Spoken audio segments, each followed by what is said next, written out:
So welcome everyone. It's 3:01. This is the our end of life, caring for patients and families during end of life.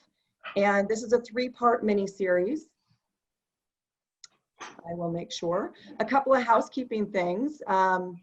Just make sure that everyone has their mute on, and that if you would like to answer a question at all or ask a question, you can put it in the chat. The chats are located at the very bottom of your screen. You're welcome to put a question during the presentation in there, and we'll facilitate getting that answered. There will be a question and answer period as well, and there may be some stop and go that the presenter are able to answer some questions along the way.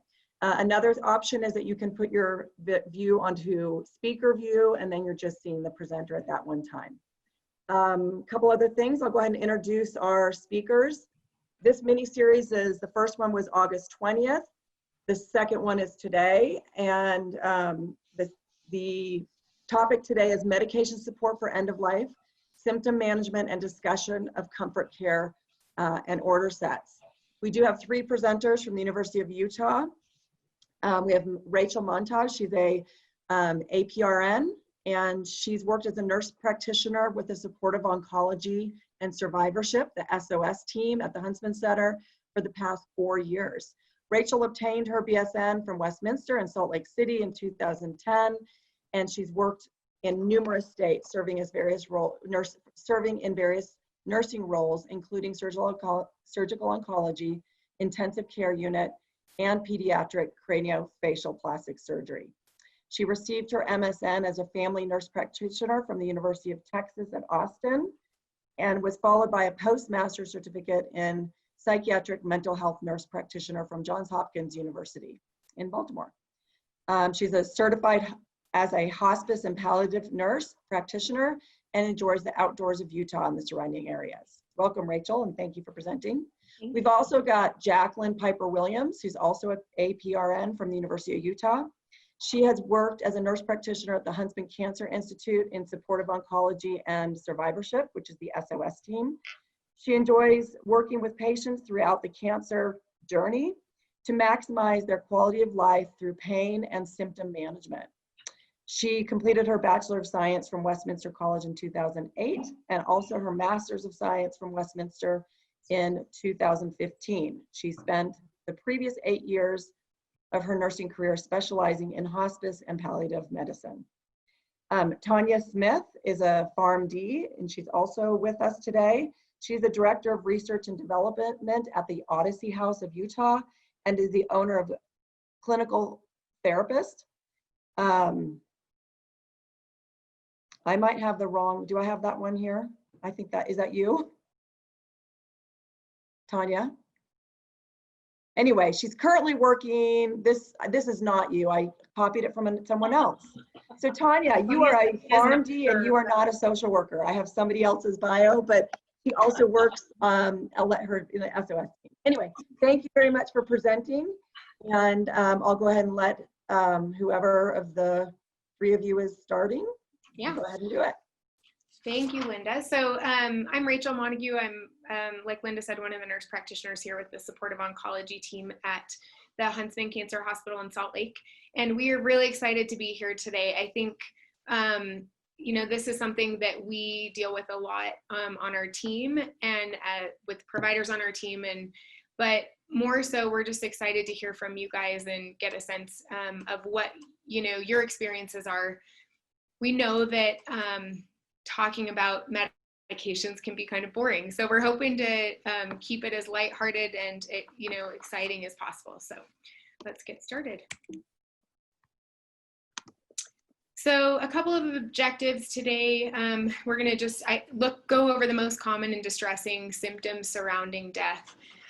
We're going to talk about options for managing end-of-life symptoms and look at some measurement tools to evaluate some of those symptoms that are used in the clinical setting. And also, we're going to do sort of an overview of a standardized order set that we have created and utilize here at Huntsman for our patients who are end-of-life and at the university. So I want to start by having this, you know, sort of getting a sense of who is in the audience. I know it's a little bit weird to do this virtually, but I want to get a sense of who's out there. So if you can take just a minute to answer this question about what professional role you're currently working in, and you'll see a poll pop up.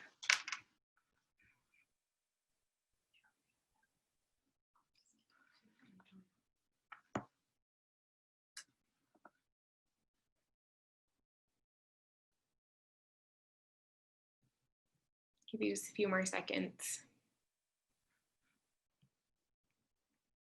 Okay, so let's kind of see who we've got out there. So it looks like a majority of nurses and sort of equal numbers, things we didn't cover, which doesn't mean that you're not important, and also social workers. So again, look forward to hearing from all of you when we have the chance to have a discussion towards the end. So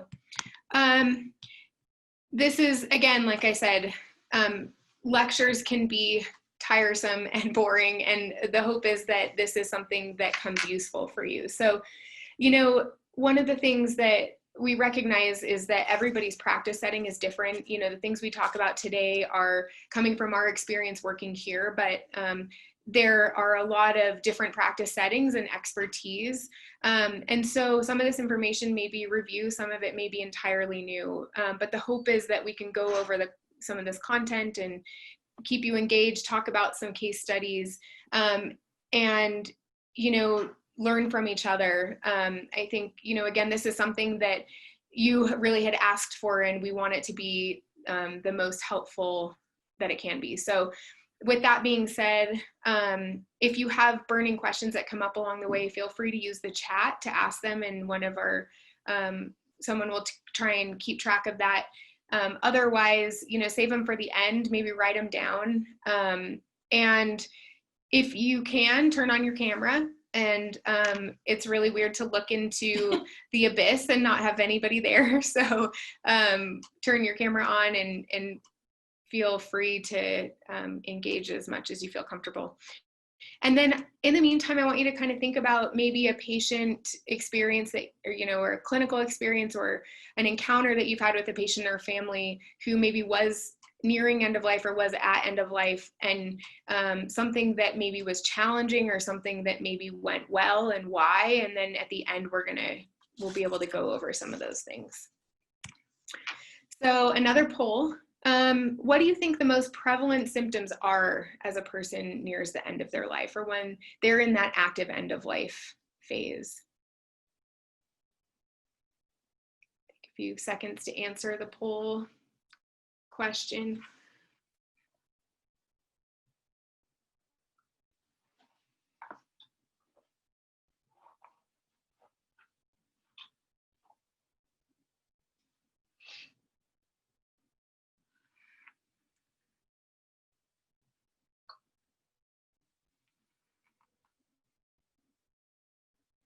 Okay, so it looks like number 2 is kind of the most common, and that's actually, that's correct. I mean, I think a lot of these things are, we see and are, it's not right or wrong, but those really are the most common symptoms that we see.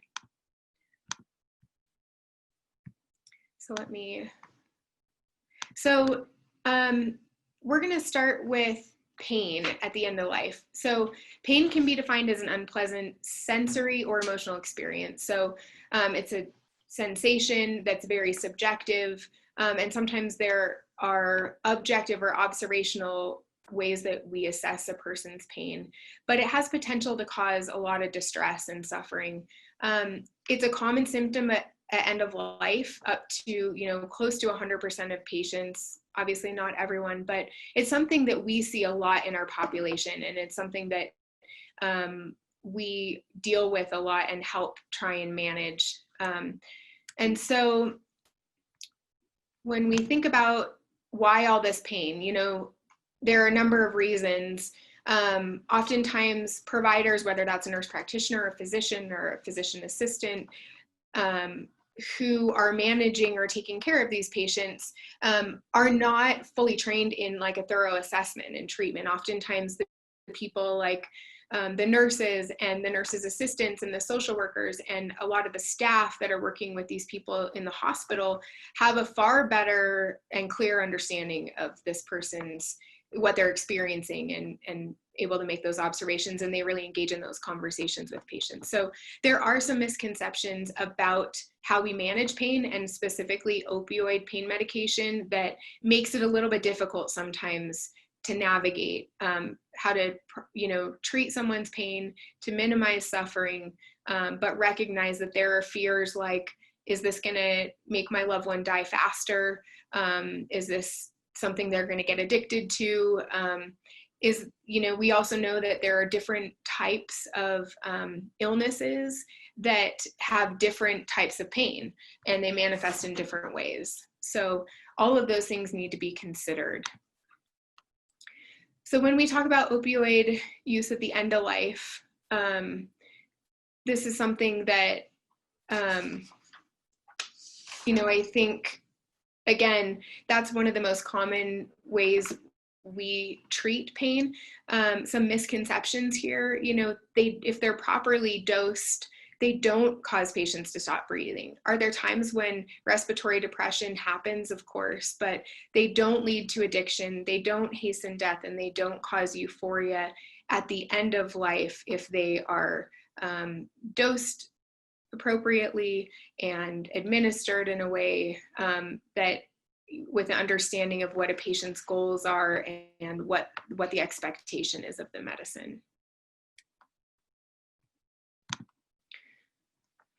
So some basics of pain management, assessing pain levels, looking at both verbal and nonverbal signs of distress, looking at how much and how often pain medications have been used in the last 24 hours. And this, with a special note of like, is this, is the dose and the frequency of how much medicine this person's requiring going up, or is it going down?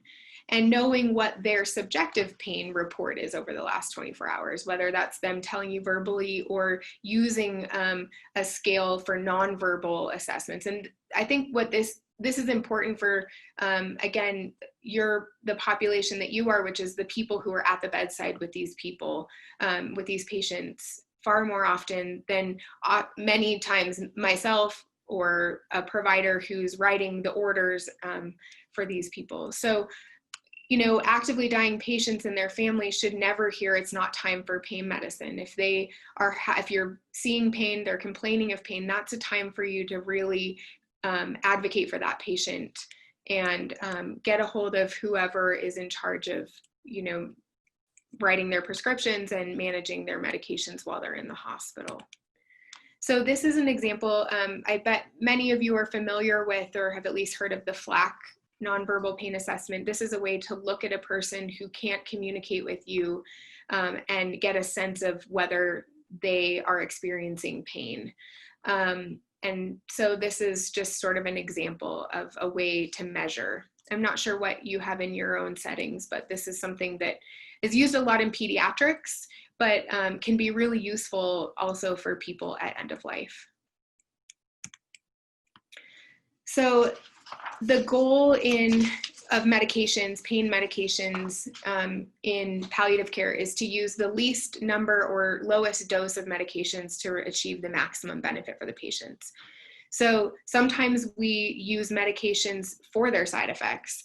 For example, sometimes we use medicines that cause weight gain in people who have a low appetite. Sometimes we use medications that come in various forms because they're easier to give if they come in a dissolvable tablet in someone who isn't able to swallow, or in a liquid formulation. So those are some of the things we keep in mind when we're thinking about how to best administer a medication for pain. I'm going to turn it over to Tonya to talk a little bit about some opioid pearls. I'm going to scoot over here a second. Okay. All right, I'm a Southern girl and I love, Hold on just a second. pearls. Sorry, we're getting some feedback in our room. Okay, that works. So the World Health Organization has an analgesic ladder that I think really outlines nicely the different types of pain medications, or some of the pain medications that can be used. So you see here there are 3 categories. So simple analgesics, these are things that we use for mild pain like aspirin, ibuprofen, acetaminophen. And then weak opioids are the next tier. So these are for more severe pain, but not severe pain. So this would be things like codeine, tramadol, hydrocodone. And then strong opioids are medications that are used for severe pain, and what a lot of you have probably seen in the hospital or at the end of life, that include morphine, hydromorphone, fentanyl, and maybe even methadone. Oh, I can't advance the slide. Will you advance the slide? Yeah. It won't. I'm not a co-host. Yeah. Thank you. So an important component of opioid, I think an important consideration of opioids is that they're not all created equal. So oral morphine is the great equalizer, and you may have heard the term oral morphine equivalence. So a lot of times when we're talking about opioids and how much opioid someone is on, we think about that in terms of morphine equivalence and how much someone has used in the last 24 hours and how that equates to morphine. So just to put this into perspective, I'm going to share on the next slide a table that shows the different potencies of opioids, but hydrocodone and oxycodone are more potent than morphine. So these are ordered in order of most potent to least potent. So hydromorphone IV is the most potent opioid on this table, with morphine and hydrocodone that are equivalent being the least potent. So that just gives you some idea of how strong something is versus another opioid that may be weaker. Fentanyl is a little bit of a different animal, and it's, I would say, a bit controversial at the end of life because of challenges with titration. So one of the other big challenges with fentanyl is that, with our other opioids, we can say, 20 milligrams of oxycodone usually equals around 30 milligrams of morphine. And that doesn't necessarily account for cross tolerance. But with fentanyl patches, you have a range of morphine milligrams. So you can see here a 25 microgram fentanyl patch, and this is kind of our institution's adopted range of fentanyl morphine equivalents. Anywhere from 60 to 134 oral morphine equivalents can get you a 25 microgram fentanyl patch. So there's a lot of variability there and a lot of things that go into choosing an appropriate fentanyl patch dose. So the time to onset of fentanyl at best would be around 24 hours. A lot of patients don't see full benefit for even 48 hours. And so with the onset being so long, the half-life or the offset is also equally as long. So anywhere from 24 to 48 hours, maybe even longer, depending on adipose tissue, et cetera. So as I mentioned earlier, this can be a challenge when you're trying to titrate a patient very quickly at the end of his or her life, because if you change a fentanyl patch, you're not going to see the benefit of that dose for at least 24 to 48 hours. IV fentanyl allows for a lot more rapid titration, and we'll talk about that a little bit at another point in the presentation. But basically the fentanyl patch strength is equivalent to an hourly IV fentanyl rate. So if you do have a patient at the end of life that you're transitioning from a fentanyl patch to an IV fentanyl drip, you basically can convert 1-to-1 from 75 microgram an hour patch, like is on the picture at the bottom, to a 75 microgram per hour drip with some caveats. The other thing with fentanyl is that, can you go back for just a second? Thanks. The other couple of things to think about with fentanyl, I already mentioned its challenges in end-of-life patients, but patients who are opioid naive are not good candidates for a fentanyl patch, just because they can be very sensitive to the effects of transdermal fentanyl, not necessarily the case with IV fentanyl. It's not good for acute pain or especially post-operative pain, again, because of titration that you may need to do, and because these patients often are opioid naive. And then extremes of weight. So patients who are both obese and cachectic. So there's pharmacokinetic data showing that patients absorb more and absorb less in both of these extremes of weight. And so it's very unreliable in terms of how well someone's going to absorb it and respond to it if the patient is obese or cachectic. So this is a common question that I get as a pharmacist. What is safest to use in organ dysfunction? So morphine is generally not recommended. It has a couple of metabolites that accumulate, especially in renal failure. So this often brings up a lot of ethical considerations too in someone who is at the end of life and in acute or chronic renal failure. Should morphine be used because it could hasten death in that patient is always a question that comes up in those scenarios. Hydrocodone, probably not using a lot of the end of life anyway, just because of difficulty with routes of administration. We're typically looking at IV or subcutaneous infusions, and hydrocodone just doesn't lend itself well to either of those routes.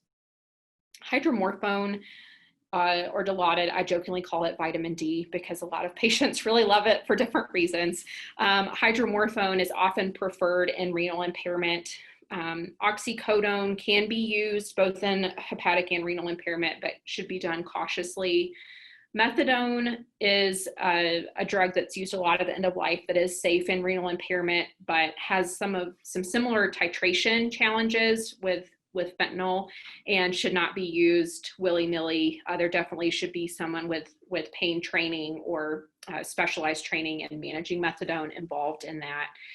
Fentanyl, if you've spent time in the ICU, you've probably seen a lot of IV fentanyl. I think it's safe to say that's the most common opioid used in the ICU critical care setting. That's because it's safe in both renal and hepatic impairment. So the tricky thing about IV fentanyl, though, is that IV fentanyl has a quick on, quick off action. And so while you can titrate it quickly, you're not going to see that effect sustained really well. So that is one of the limitations of IV fentanyl, but it is safe in both liver and kidney impairment or failure. There are a variety of medications that can be used in an adjunct fashion, and this is by no means a comprehensive list over the next couple of slides, but neuropathic agents, methadone is included in that. IV ketamine can also be used, and there are some other oral agents here, so gabapentin, pregabalin, both that can be given in a liquid form as well if a patient's unable to swallow a capsule or a tablet. And then we have some tricyclic antidepressants that can be used, nortriptyline and desipramine. A lot of times the choice of TCA depends on other comorbidities or other needs, like Rachel was talking about using medications for their side effects earlier. TCAs can be really great, or different TCAs can be great depending on need for nighttime sedation, or if a patient's struggling with insomnia, that may, not insomnia, but they basically need that to help with one or the other. I can't think of the word right now. I need one of those yummy Starbucks drinks you have to help me think. Anyway, so that's neuropathic agents. And then anti-inflammatory agents can be helpful for pain, and ibuprofen can be helpful for fever as well. Ketorolac is an IV NSAID that we use pretty commonly, and dexamethasone, IV or orally, can be used for anti-inflammatory benefit as well. And then antispasmodic agents, depending on patient needs. So diazepam, there are a number of other benzos, but diazepam seems to have better antispasmodic activity than most of our other benzos, but they can be used for different reasons. Baclofen, cyclobenzaprine, and tizanidine, other muscle relaxers you've probably seen for different reasons. These can all be used depending on patient need. There are a number of non-pharmacologic managements of pain. So I think sometimes maybe we don't go to these as quickly as we should up front, but music therapy, massage therapy, acupuncture, aromatherapy, imagery, positioning. There are a number of things that we can do to keep patients comfortable. Some want a specific type of music. Some want I've had a patient before who wanted this particular type of incense in her room, even though she was losing consciousness and couldn't smell it. She thought it would help usher her into her afterlife. So whatever, patients want that may help keep them comfortable, that's not a medication. These are some other things we can do to keep them comfortable and ease their anxiety as well. Okay, so we have a quick question, true, false. Morphine is the drug of choice for pain or dyspnea in a patient with renal failure. And while you're answering that, I'll just give you another quick little tip about dyspnea. Morphine is, I think you might talk about this. I'm sorry if I'm stealing your thunder, but morphine is often used for dyspnea, but it's not the only opioid that can be used for dyspnea. So I'll just leave a little cliffhanger for you.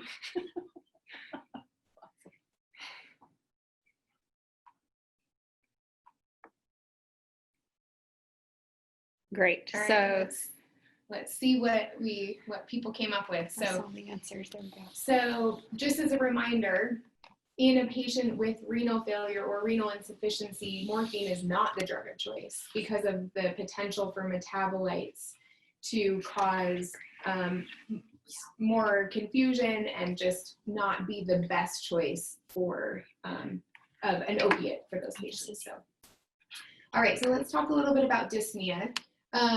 So dyspnea is, as a reminder, dyspnea is the subjective experience, meaning that's the experience that the patient can only know what it feels like. So it's a reported experience where they feel like they're unpleasantly aware of their breathing. They're maybe feeling like it's hard to breathe. They have breathlessness. They're maybe a little panicky.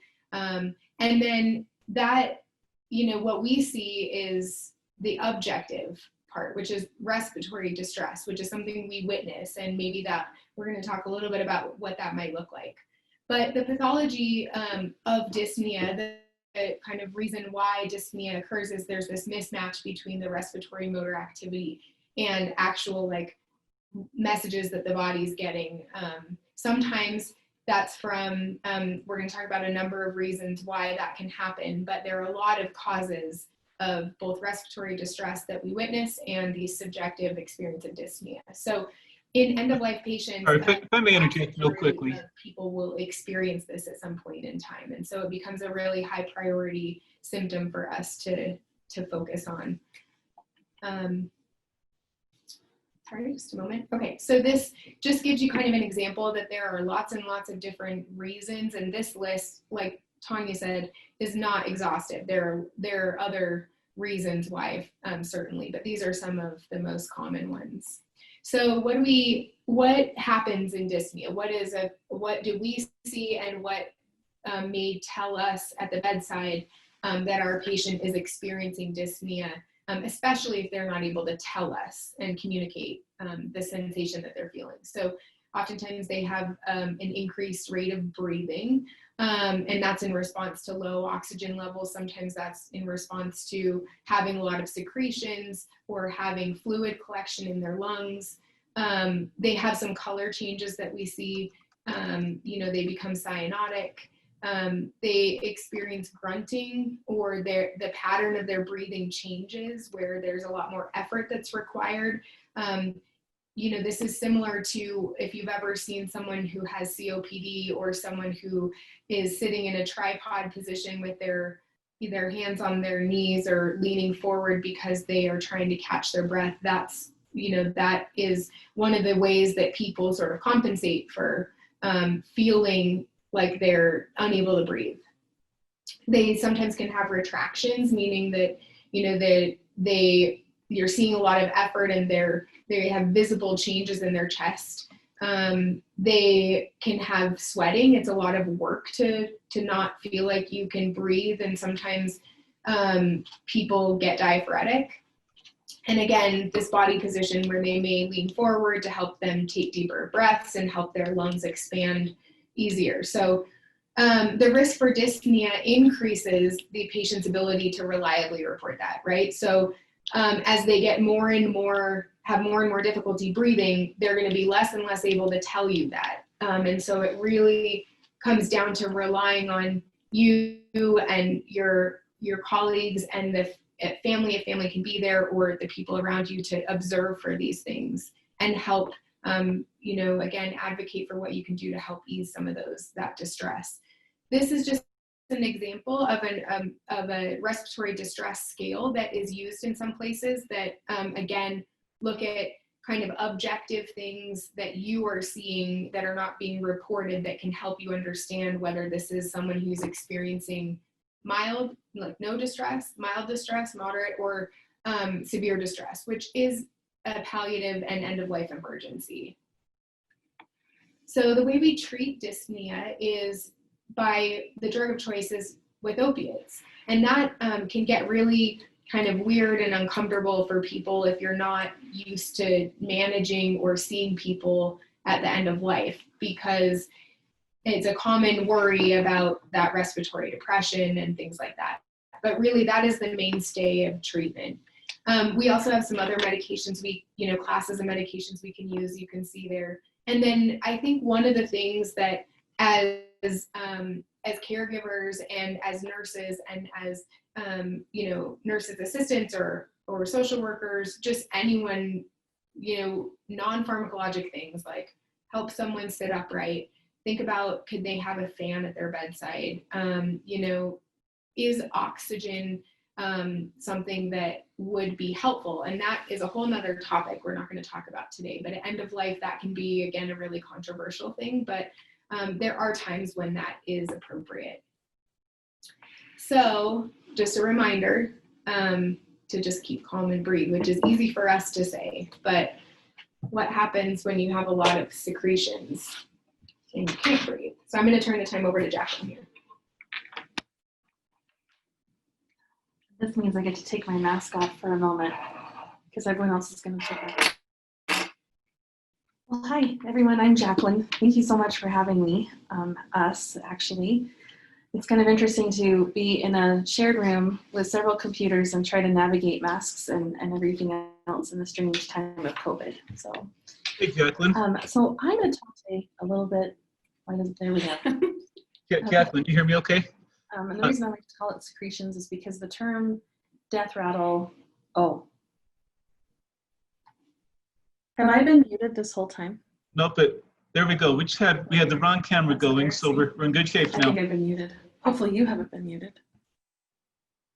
You're not muted. Can you guys hear me? Can you give me a little wave? Okay, I see some. Thank you so much. Oh, that's embarrassing. Well, I didn't have that many important things to say. Let us go that long. Muted. No, they probably wouldn't have let us go that long. Well, I think I'll start over because that's terrible. I'm Jaclyn, and thank you so much for having us. Today I'm going to talk about secretions, and the reason I call it secretions is because the term death rattle I find is uncomfortable and strange. I remember learning about it when I was a brand new CNA, and then talking a lot about it as a nurse, and talking about it at a patient's bedside I think is pretty unnerving for family members. And so the more comfortable way that I talk about is terminal oral secretions. And I'm sure, as all of us know, regardless of discipline, this happens with some patients, all patients, a lot of patients, and sometimes it's difficult to predict. It's probably one of the most disturbing symptoms. Of course, I think we could argue that about pain or dyspnea or delirium, but I think that kind of this chest congestion, the feeling or the sound that someone is essentially drowning in their own secretions, usually what I hear a lot from family members. It is really distressing, and people oftentimes feel pretty helpless. What it actually is just our own saliva, our own secretions that we are no longer swallowing, and they're just accumulating at the back of our throat. It's not necessarily in our lungs. It's not really drowning. But that rattling, congested sound is just air passing along and through those secretions. So how do we help that? And that's a good question, because I don't know that we always can. Of course, we have medications, and I'm sure a lot of these are pretty familiar. Glycopyrrolate is an IV medication that we often use. Scopolamine patches are also helpful. Downside to scopolamine patches that once we put it on, similar to a fentanyl patch, it's going to take at least 12 hours, right, for it to really reach steady state and make any drastic improvement. Advantages to glycopyrrolate One, it's something that's going to work quickly. It also does not cause sedation. It doesn't cross the blood-brain barrier the way that scopolamine does. So it's not going to alter someone further. I know that in home hospice, we oftentimes use atropine eye drops. We just use them sublingually. So we're basically banking on any of the anticholinergic side effects of these medications to essentially help dry up these secretions. The risk at that is, especially if we're combining numerous anticholinergic agents, is that we're really just drying it up and thickening it, which doesn't really fix the problem. It oftentimes can make that sound worse. So my recommendation is to look at things outside of pharmacological interventions like positioning. Sometimes just moving a patient up in bed, maybe elevating their head of their bed, that can be the most helpful. And it gives something not only for our nursing staff or any of our caregivers to do, but it gives our family members something to do as well. Oral care and swabs, that can be helpful in some cases. I don't find that it's terribly helpful for secretions, but again, something to do. Suctioning, and that's not deep suctioning, which I would not recommend because it's not something that's going to get better or get fixed. I think deep suctioning is a little too invasive for someone at end of life. The stopping A, N, and H, that took me forever to figure out what that was because I made it and then forgot it. It's artificial nutrition and hydration. So if someone is, I would sincerely hope that before their end of life and actively dying, we have already stopped that. But nonetheless, if we are absolutely replacing fluids, that is going to make the oral secretions worse. Oh, we have a poll. This is exciting. Which of the following medications can be used for management of terminal oral secretions?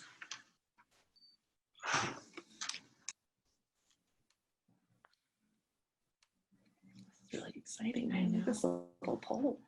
I'm going to end it. Oh, you ended it. All right. You guys are so good. Perfect. Yes, I agree. All the above. Okay, so next subject is delirium and agitation. Oh, should I share those? I don't have it to be there. We're just gonna close that. Okay, sorry about this. So I think delirium is something that happens in any type of our patient population. It's certainly not just in patients that are end of life. Of course, anyone that's worked in a hospital has certainly seen this, and it can be frightening, it's disturbing, it's difficult to manage, it's really difficult to diagnose at times, and even more difficult to treat because we don't exactly know what causes it, but it's certainly a cognitive disturbance. Cerebral dysfunction, it's something that happens in hospitalized patients most of all, primarily because of sleep-wake disturbance, medications, there's critical illness, there's a lot of anxiety and stress, et cetera, et cetera. At end of life, it certainly can be very prevalent. And again, it's different than that with delirium in the hospital because we also now have end organ dysfunction. Sometimes it's not frightening or bothersome. I know that we've probably all seen patients that have said that they've seen someone like a loved one, their husband or their wife or their mother or father that's waiting for them. And other times we have seen something that we would call terminal agitation, where patients can often become very agitated, uncomfortable, restless, irritable, impulsive, high fall risk, trying to exit the bed, etc. So how do we manage this? And I would say that if delirium is not something that's disturbing, if they're seeing things, that are not bothersome, I don't necessarily treat it. If we do have hallucinations or delusions that are frightening or bothersome, then that is something that I would often look to treat. I'm not going to spend a lot of time on the delirium assessment. I would expect that everyone that works in a hospital setting has access to their own particular delirium assessment scale. But I think the takeaway point for this is we're looking at what their attention span is and how organized their thinking is. So those are the two pieces of delirium. It's not just someone that's confused. I think that delirium is markedly different in that it tends to wax and wane. You can have periods of orientation or seeming orientation, and then it deteriorates. I'm not going to spend a lot of time on that today. So causes of delirium and agitation. And I find if we look at this specific to a patient that's end of life, I don't want to just medicate it. I would actually like to perhaps alleviate the problem. If someone is agitated, that is another way of, in my opinion, kind of a nonverbal, so to speak, sign that something is not right. So we'll look on the right side of this. If someone is not able to communicate pain, if someone is agitated, I'm going to first assess for pain. Always assess for constipation, urinary retention, hypoxia. Of course, we can have lots of changes in mentation if the sleep-wake cycle is disrupted or if you're dehydrated. Medications, particularly opioids, benzos, things that make us sedated and sleepy that can cause delirium and agitation, anticholinergics, particularly if we think of our elderly patients, things like Benadryl or antihistamines, trazodone, types of medications that make us dry, those can certainly exacerbate delirium. Infections, fever, electrolyte imbalances, all of those things. So if those are things, when we're looking at delirium, even if it's end of life, if it's something as simple, I suppose, as constipation or urinary retention, we can certainly look to change that rather than just medicate it. If it's not something that we can actually alter, and we do have a patient that's agitated or not safe with themselves, then of course we look at medications. First line is going to be an antipsychotic, Haldol, first of all. Olanzapine and Seroquel are great. The difference or the difficulty with Seroquel is it's only a tablet, and that tends to be pretty difficult to administer. Olanzapine can come in an oral disintegrating tablet, which is great, but I would reach for Haldol first and foremost. Medications like benzos, particularly like Ativan, I know that we often use that for anxiety. However, we do tend to find that actually worsens agitation, particularly at end of life. So take away from this slide, Haldol, whether that's liquid, oral, tablet, or IV. I would say any of those would be good. Probably dosed at 0.5 to 1, up to 2 milligrams is needed. Quick little excerpt on the palliative sedation on the bottom right of this slide. This is a whole other presentation in of itself. If we have a patient whose symptoms are refractory to regular medication dosing, whether that's delirium agitation, whether that's dyspnea, whether that's pain, if we continue to dose and dose and dose and we are not managing a patient's suffering, then we can look at something called palliative sedation. The main takeaway from that is that we do not use opioids primarily for sedation. We have to use a sedating agent, oftentimes for SED, or sometimes lorazepam, and then you can add opioids for pain only. So other ways to help with delirium, I know that we all know this, help to reinstate kind of the sleep-wake cycle if that's probable, that's possible, manage the energy in the room, keep things a little bit more settled, keep them quiet. Of course, if someone is hard of hearing and they can't see very well without their glasses, let's put those things on. And then just be present. And the next bullet, which medication is preferred in the management of terminal agitation and delirium? Oh, you guys make me so proud. All I see is Haldol. I love it. And our pharmacist is cheering. Thank you. Yes, Haldol is the answer. I know there's a lot of fear and discomfort with Haldol because of risk of extrapyramidal side effects, but truly it is a kind medication to use at end of life. And I think that is it for me. Do you want to use this computer? No, probably actually. I'll have to charge it there for a second. Oh, I'm there twice. That's scary. Okay. Okay, so wrapping up, I think actually somebody else is going to talk about this section. Do you want me to just skip to the order stuff? Yeah. Okay, or I can briefly talk about this. So here at University of Utah Health, between our two hospitals, the main hospital and the Huntsman Cancer Hospital, we have an order set. So our order set encompasses all of these aspects. So for time's sake, and because we want to leave plenty of time to address your questions specific to your practice site, I'm going to breeze through some of these. So vital signs are included in our order set, but this is something that's very individualized. So a lot of times, we see this progression of acceptance as patients are dying. And sometimes having vital signs helps. It's one of those things that helps families move to letting go and, stopping vital signs. So we do that occasionally. And I think one of the main things on this slide is just avoiding a one-size-fits-all approach. So every patient's going to be different. End of life, especially if you're doing it acutely in the hospital, should be very individualized, and including the family and loved ones, caregivers, whoever's in the room, I think is a really important part of making sure that a patient is as comfortable as he or she can be at the end of life. So the point of this slide is just to show that there are data that say, this is what happens and how long it happens prior to, or when it happens prior to death. But basically this is really unpredictable. So, we have patients who may demonstrate some of these a lot sooner or a lot later than what's depicted on this slide. But the point again is that this is a very individualized experience and it's going to vary from patient to patient. In the final hours of a patient's life, again, this is something that should be very individualized, and we've talked a lot about some of these, both pharmacologic and non-pharmacologic options. So I wanted to show some screenshots very briefly of our order set that we utilize, focusing on the medication section. So we have a lot of communication orders built in for ordering bereavement baskets, checking vital signs depending on what we're doing. And then we have each of these drop-down menus within the medication section, depending on management of symptoms. So just, again, to breeze through those kind of quickly, our dyspnea and pain options, these boxes can be selected. So you can use oral opioids, even though we often transition to IV at the end of life.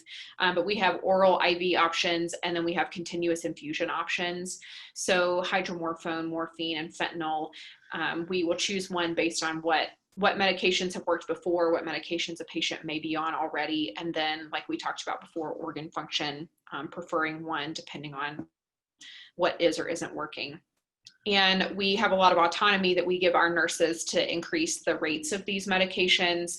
And I'm not going to go through all the nuances of that, but I'm happy to, I think any of us would be happy to take questions about that if you want to know specifics about managing continuous opioid infusions, especially at the end of life. I'm just going to kind of breeze through these. So nausea, I think this is a symptom that is often underappreciated at the end of life. So patients may benefit from scheduled, especially IV medications, and we have these built into our order set. So we have IV Zofran and Compazine, Reglan, Phenergan, and Zyprexa is included. Rachel talked about that earlier and how we use it for its aid in sedation.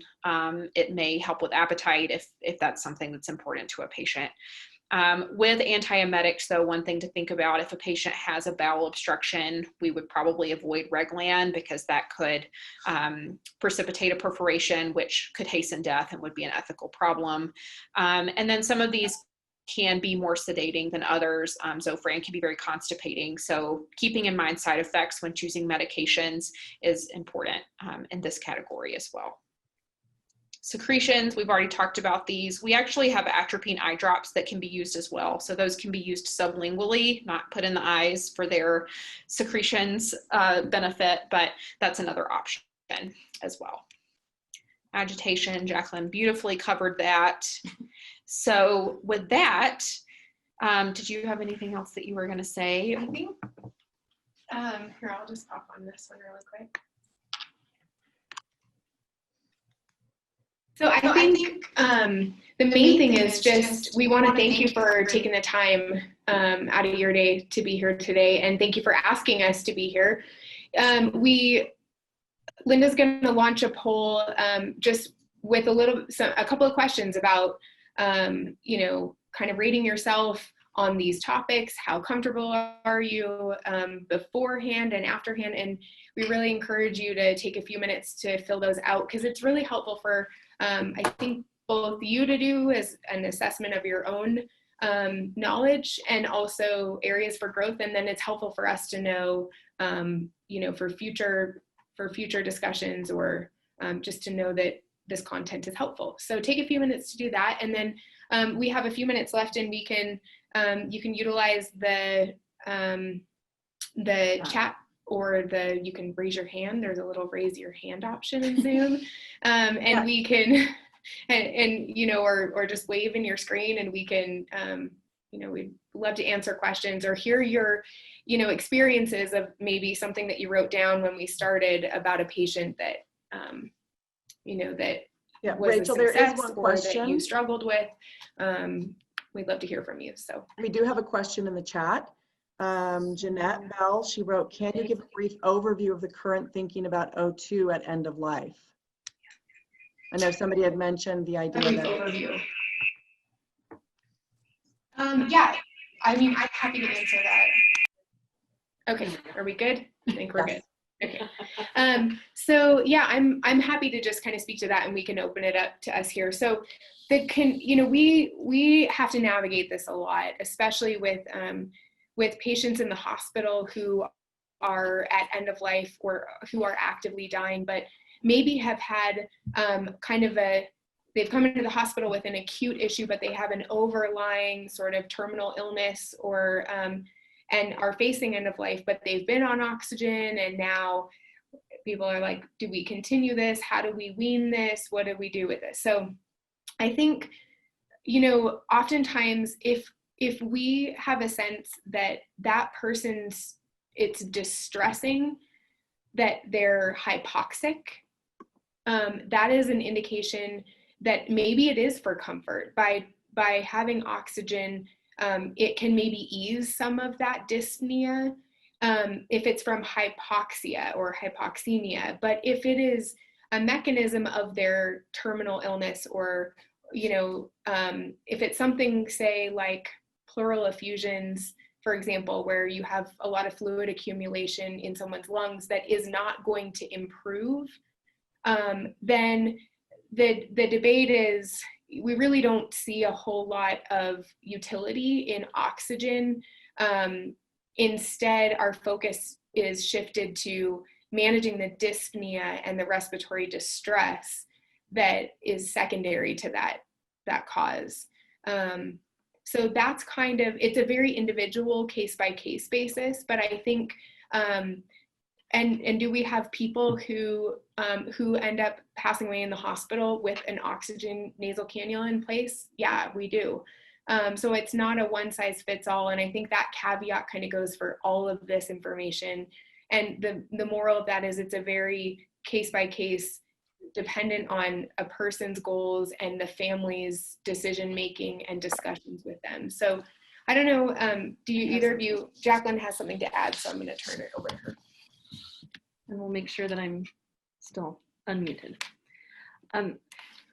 So just to add to what Rachel was saying about hypoxia, I think something that I like to speak with my patients' family members about at end of life is that we really stop paying attention to all of the numbers, particularly like in regards to vital signs. So I'm not making decisions on how to treat a symptom based off of what their blood pressure is, their oxygen saturation, or their heart rate. So if someone is having respiratory distress, and the family feels like oxygen is what's going to help them, that's fine. It's not something that I'm going to argue with. I would just simply add the idea of adding some morphine or some opioid to actually assist with some dyspnea. I think that oxygen is something that, unless they're on high flow, it's really not going to be that life prolonging. I actually watched an SVU show once, no judgment, right? Where someone went up to the patient and he was on like 3 liters nasal cannula, and they like kinked the hose and the patient, you know, dies. I'm like, well, that's ridiculous. That's not how it works. If someone's on high flow, yes, it's very different. But again, we can manage any dyspnea symptoms with opioids and with some anxiolytics. So again, I guess my takeaway on that is at end of life, I really don't want to be focusing on numbers. If someone's oxygen saturation is 42%, but they're comfortable, then I don't do anything. I really want to pay much more attention to how the patient is looking.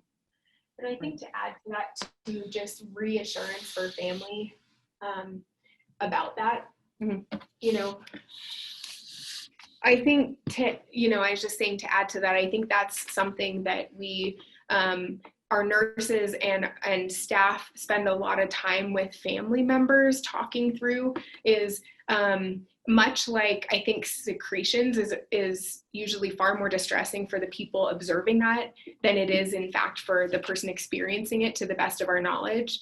I think oxygen is the same way. So families and loved ones oftentimes need a lot of reassurance that we're not just taking away oxygen because they're at end of life. It's a discussion with family and reassurance to say, you know, we really don't think for the most part it's, you know, providing a lot of utility, and keeping the oxygen on isn't likely to prolong their life. So I think hopefully that's helpful.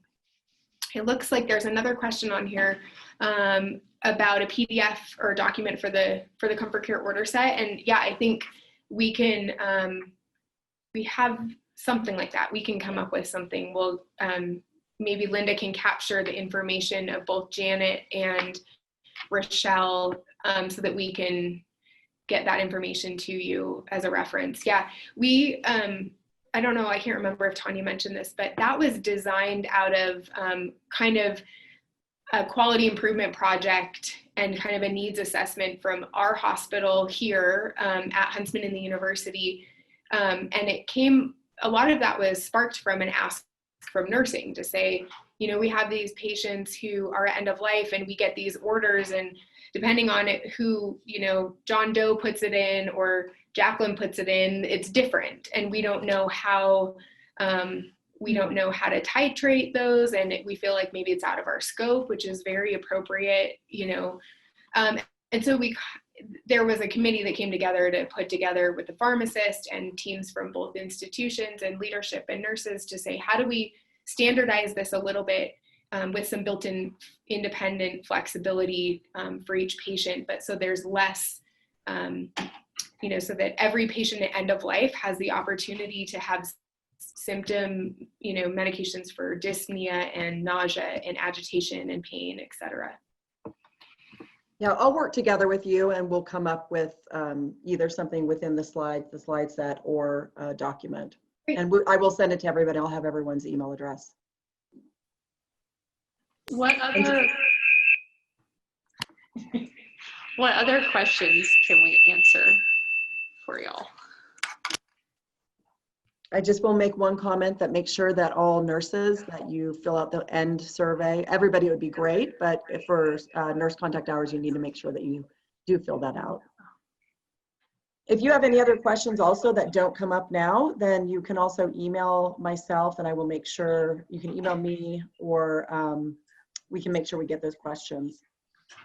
It does look like it says, do you have a different set for hospice or the same for all patients? This is an order set. We do have a comfort care order set, but there are a few differences from hospice. Yeah, so we use the, I think we're good now. So we utilize the same. We actually have an inpatient hospice service within our institution that operates a little bit differently under a different team, actually staffed by these gals and some of our other nurse practitioners and physicians, but we utilize the same order set for all of those. So that's why it's pretty comprehensive, especially on the opioid front. We include a lot of oral and IV opioids, and we have the continuous opiate infusions under that. So it is meant to encompass you know, comfort cares and hospice patients who are on our inpatient hospice service. Great. What other questions? We have a little, it's exactly 4 o'clock, but if there are any last minute questions, we can. So we have another question. So sometimes there's a disconnect between expectations of patients, families, and doctors. Nurses are sometimes expected to push more medication than they're comfortable. Yeah, this is a tough, really tough scenario. This is why I created the order set. Any thoughts? Lots of thoughts. Not enough time for all Not enough time. Can we have another hour? Do one of you all want to? I mean, I think so much of that is just they're sorry. Yeah, that's me. Good. Maybe if you could just give out three three It primary seems to me that a recommendations. lot of this, we struggled with the same kind of thing at Huntsman, and I think a lot of that is just born out of it being an academic institution. And so you have this inconsistency among providers, prescribers on how to effectively manage this. End of life management is actually a specialty. I think there's a lot of data to support the clinical decisions we make with symptom management. So I truly, like, the labor of love, which it was an absolute labor of something to work on this comfort care order set, really was just for that continuity and that consistency. But with it came a lot of education, mostly for the most full-time of our providers and our hospitalists, because it seems like it does take some buy-in from the physicians or the NPs or PAs to want to do this well. I do wholeheartedly believe that medication management it is nursing driven. Like, nurses are frontline with our patients, particularly end of life, and they are the ones that are saying, this is what's happening and we need to work on this. But I do think, I feel like I'm getting on a tangent, I apologize. I do feel that if there is an end of life patient that is distressed, whether that's pain, dyspnea, secretions, agitation, that it is distressing for caregivers, providers. And so there's just fix it, just give them something and make it better. And that's not the goal either, right? The goal is to palliate that symptom, but not to sedate someone, not intentionally.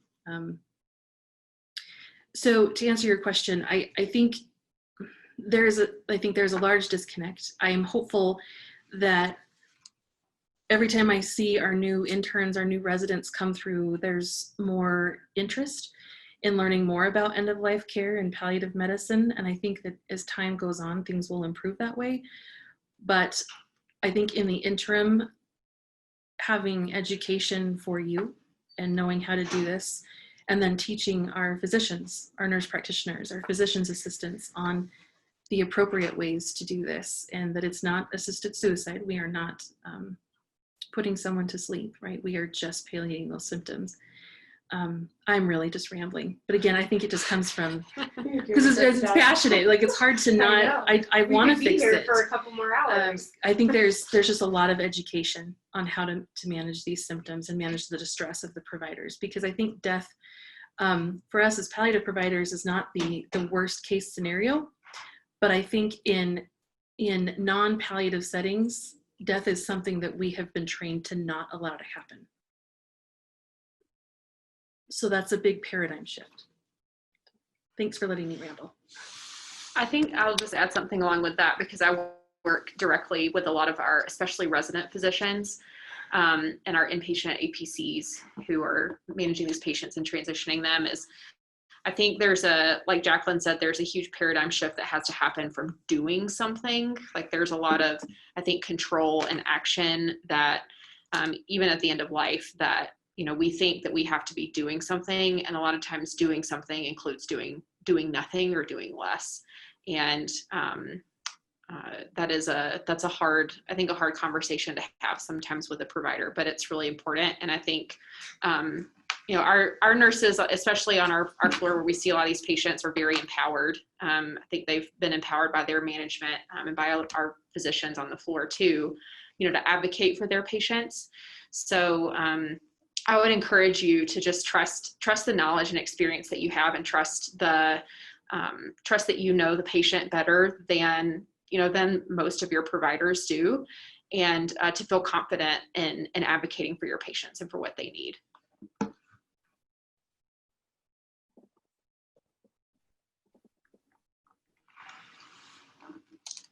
Excellent. Okay, I think it is 4:05. It was a great presentation. Thank you very much. We'll have the last of the people complete their poll, if you can remember to do that.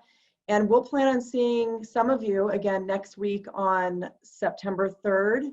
We will have a resiliency in the workplace presentation by the same group of providers, and we're really excited about that. And thank you all for Rachel and Jaclyn and Tonya very much for sharing your expertise and knowledge with all of us. We really do appreciate it. Thank So, you. Yes, thank you very much. And I will be shutting the meeting down. And if anyone has questions, you can email me, and I will make sure that I get it to one of the three of them, and we can get that information back to you. We'll also talk about the slide set and getting the order sets and all that information out to you as well, either in a PDF or in some format. All right. Thank you very much for joining.